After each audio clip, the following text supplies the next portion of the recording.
हिंदू राष्ट्र की जब हम बात करते हैं उसको लेकर के आपकी राय क्या है? देखिए, हिंदू राष्ट्र एक दृष्टि से हिंदुस्तान, हिंदू हमारा देश है, हिंदू राष्ट्र है, ठीक है। हाँ जी।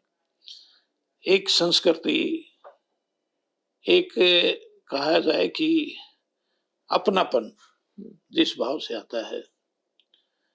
आप चाणक्य के टाइम से आप सोच लीजिए, साधु संत होते थे, सन्यासी होते थे, वो इतने देशभक्त होते थे कि देश पर समाज में काम बुराई आ गई, वो घर घर जाते थे भिक्षा लेने, समाज का अध्ययन करते थे, समाज में कौन सी बुराई आ गई, उस बुराई को दूर करने के लिए वो घर घर जाया करते।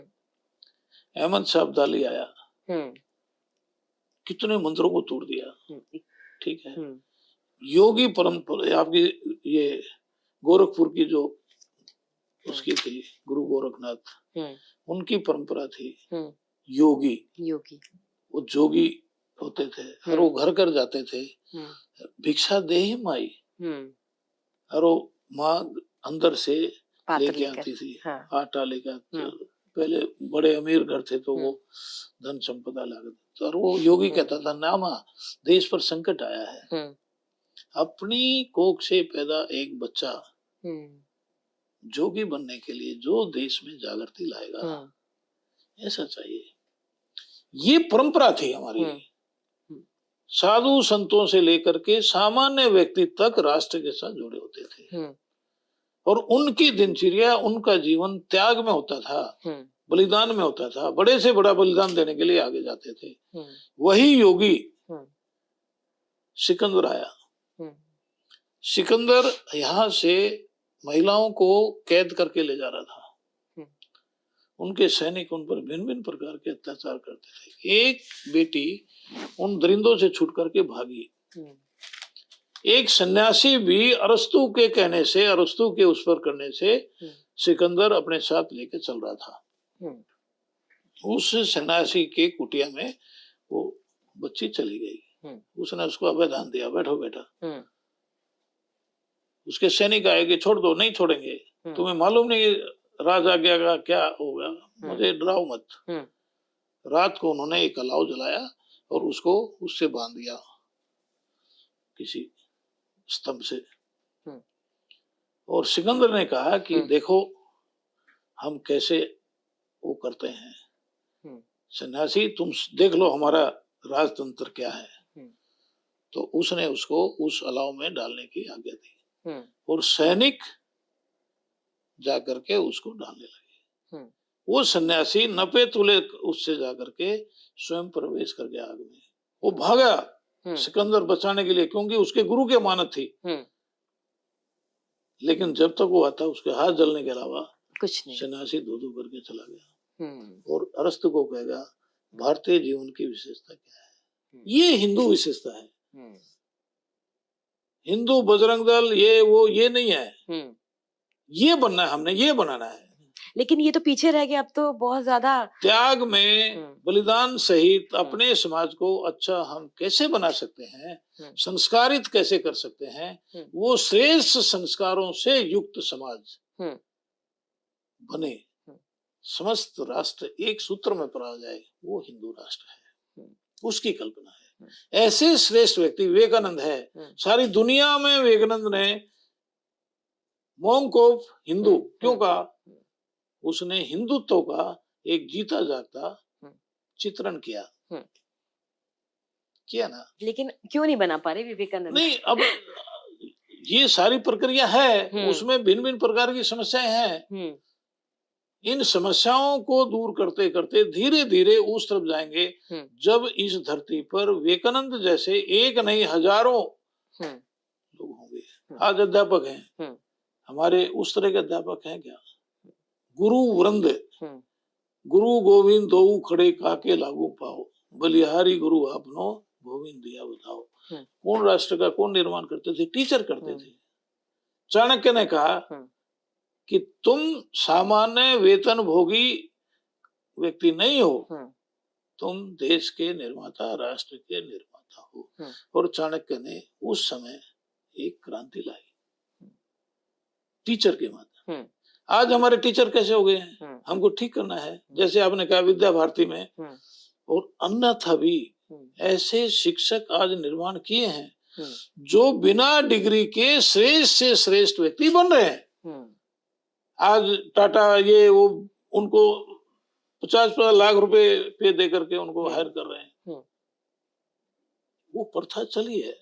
श्रेष्ठ व्यक्ति कैसे निर्माण करना है, वो श्रेष्ठ व्यक्ति स्कूलों में, कॉलेजों में छोटे छोटे बालकों को करना पड़ेगा, तब विवेकानंद पैदा होंगे। अगर बीजेपी आज अपने मोटिव से हटती है तो संघ का आरएसएस का स्टैंड क्या होगा? We'll try to be, आप ठीक रहो, सुनसेक हैं, सुनसेक के नाते उनको बताएंगे ये अच्छा नहीं है। देखो मैं उदाहरण बताता हूँ आपको। मैं आदरणीय नरेंद्र भाई के पास गया, तीसरा साल था उनका। मैंने गुजरात में उनकी कार्यशैली देखी, हाँ, बहुत करीब से निकट से देखा, उनकी श्रेष्ठता, उनकी सब निर्णय लेने की बहुत निकटता से उनके व्यक्तित्व को मैंने देखा। एक मतलब मैं कहूंगा कि एक महान व्यक्ति के नाते देखा।